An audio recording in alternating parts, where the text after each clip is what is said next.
con el economista Pablo Ferrari, que tiene la amabilidad de atendernos en esta mañana. ¿Qué tal, Pablo? Buen día. Abel Llamus te saluda en Continental Tucumán.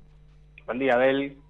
¿Cómo estás? ¿Todo bien? Bueno, Pablo, a ver, dentro de lo que es este equilibrio fiscal o superávit que ha celebrado el gobierno la semana pasada, ¿qué es lo que está en juego? O sea, ¿cómo se logra y qué es lo que determina un equilibrio fiscal para un gobierno? Sí, te voy a hacer una aclaración. Yo voy a tratar de simplificar. En radio a veces los economistas hablamos, no se entiende nada de lo que decimos, entonces voy a tratar de simplificar algunos conceptos. Me gusta.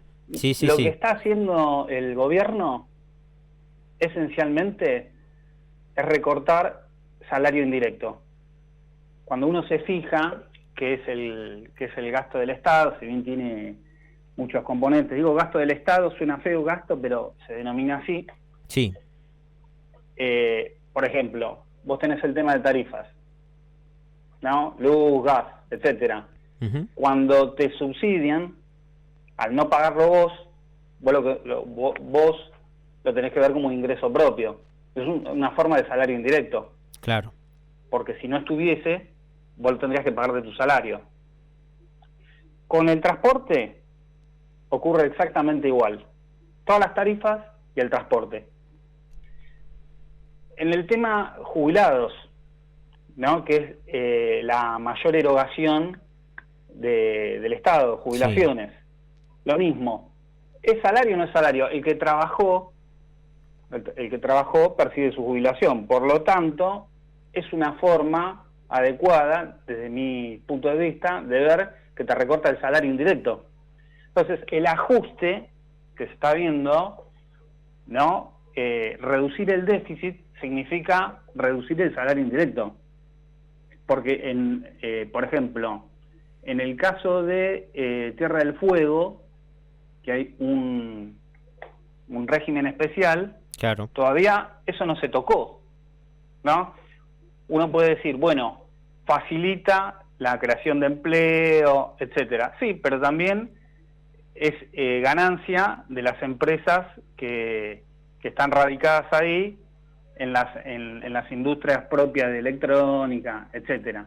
Por lo tanto, si uno tuviese que sintetizar, la reducción del déficit es reducción de salario indirecto. Entonces lo que se está viviendo es el salario que uno recibe, que es la mayoría de la sociedad la que vive de su salario, se ve afectado en términos reales por la suba de precios, por la desregulación de precios, ¿no? Claro. Previo de evaluación en diciembre de un incremento del tipo de cambio en torno al 120%, que sabemos que se fue a precios, junto con la desregulación que permite que cada uno ponga el precio que le parezca. Entonces ahí te licúan el salario directo.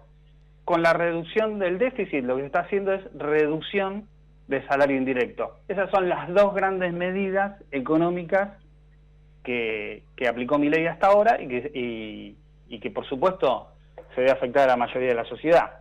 Ahora, cuando uno habla por ahí de siempre está en boga del gobierno nacional el tema de los gastos, de en qué se gasta y demás, pero la recaudación, ¿qué es lo que se puede analizar allí? Porque si uno empieza a ver, por ejemplo, no sé, pienso en el IVA, que es un porcentaje de una de las compras, que cuando hay una inflación, si el precio de ese producto sube, el porcentaje el porcentaje es el mismo, pero el monto que me llevo yo como Estado en recaudación de, por ejemplo, el IVA es mayor porque el valor del producto es mayor.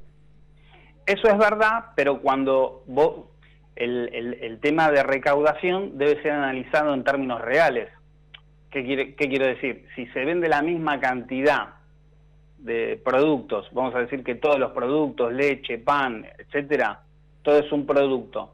Si vos vendés la misma cantidad que el año pasado, ¿no? Y el incremento nominal del precio es como, bueno, supongamos sigue la inflación, es una cosa. Ahora, si eso se ve afectado por la cantidad, se reduce la cantidad, que claro, es lo que está ocurriendo, en términos reales la recaudación va a ser menor. Por eso se habla de que si vos querés llegar al déficit cero, ¿no? Ajustás provoca un fenómeno recesivo. Recaudas menos. Por lo tanto, ya la cuenta cambió de nuevo. Te ingresa menos. Querés déficit, tenés que ajustar de nuevo. Claro. Entonces, el enfoque es sumamente recesivo y lleva al ajuste permanente. Por lo menos, hasta que se llegue a un punto tal de estancamiento de la economía que probablemente no se puedan validar más suba de precios. Si vos me preguntás, lo que está ocurriendo ¿se está buscando estabilidad? De ninguna manera. La primera etapa es llegar a un nuevo, entre comillas, equilibrio. ¿Cuál sería el nuevo equilibrio? Salarios muchísimo más bajos y jubilaciones muchísimo más bajas. Si vos llegás a esa situación y donde después no se puedan convalidar más suba de precios, vos llegás a la otra etapa, que es la etapa de estabilización. Una estabilización con salarios pulverizados, claro, con jubilaciones pulverizadas. Esa sería la segunda etapa, y en el caso de dolarizar, lo que se llegaría es a una cristalización, a una fijación de esa estabilidad, de la cual no puede salir más, ¿no? Entonces, hasta ahora, este es el plan Milei. Buenos días, ¿cómo estás? Te habla María Marta Matías, aquí también en el espacio de No lo entenderías, y pensar en cuáles son las actividades más resentidas, ¿no? En esto que vos mencionás de cómo va teniendo su movimiento la economía, en esto de pulverizar salarios y jubilaciones. ¿Cuáles son las principales actividades que ya se están viendo dificultadas o que empiezan a cerrar puertas?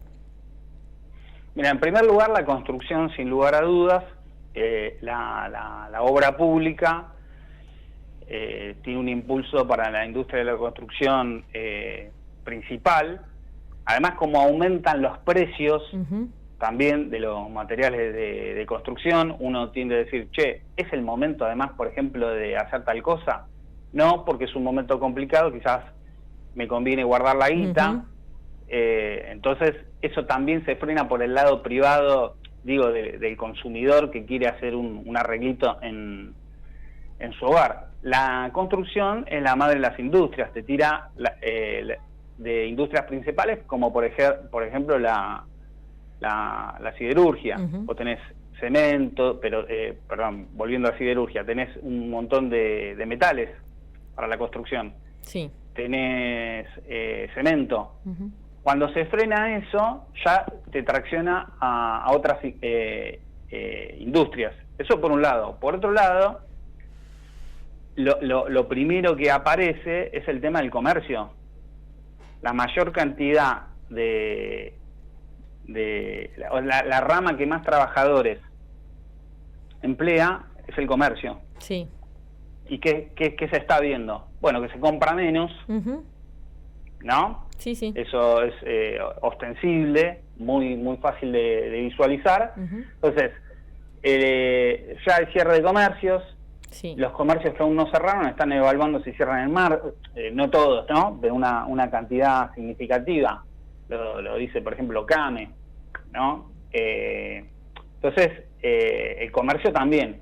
Y cuando vendés menos, por ejemplo, si vos vendés menos leche, mucho, y bueno, va a afectar sin lugar a dudas a la producción de leche. Si vendés menos pan, va a afectar a la panadería, a la harina, todo lo que conlleva para atrás, ¿no? Entonces, la construcción fue una decisión de política económica, la obra pública, ahí tenés una explicación que te involucra un montón de industrias, y el comercio que te impacta todo para atrás, ¿no? Sí, entonces, diríamos una desmovilización de la economía. Lo podemos decir así, en jerga económica se dice hay un proceso recesivo, Claro. porque es muy grande el efecto, ¿no? Están bajando mucho la cantidad de compras. Lógicamente, si te baja la cantidad de compras, tenés que producir menos. Si tenés que producir menos, en algún momento sin lugar a dudas, en esta escala va a haber desempleo, va a crecer el desempleo. Bueno, porque necesitas menos trabajadores que produzcan. Sí. Pablo, la verdad es que te agradecemos porque a veces estos temas son un poco técnicos allí para tratar de entender, porque cuando uno habla de ajuste, de déficit, de superávit, hay cuestiones por detrás que está bueno poder plantear a la gente para que la entienda. Así que te agradecemos por eso y por el tiempo que nos has brindado. Muchas gracias a ustedes. Que tengas un buen día. La palabra de Pablo Ferrari, es economista y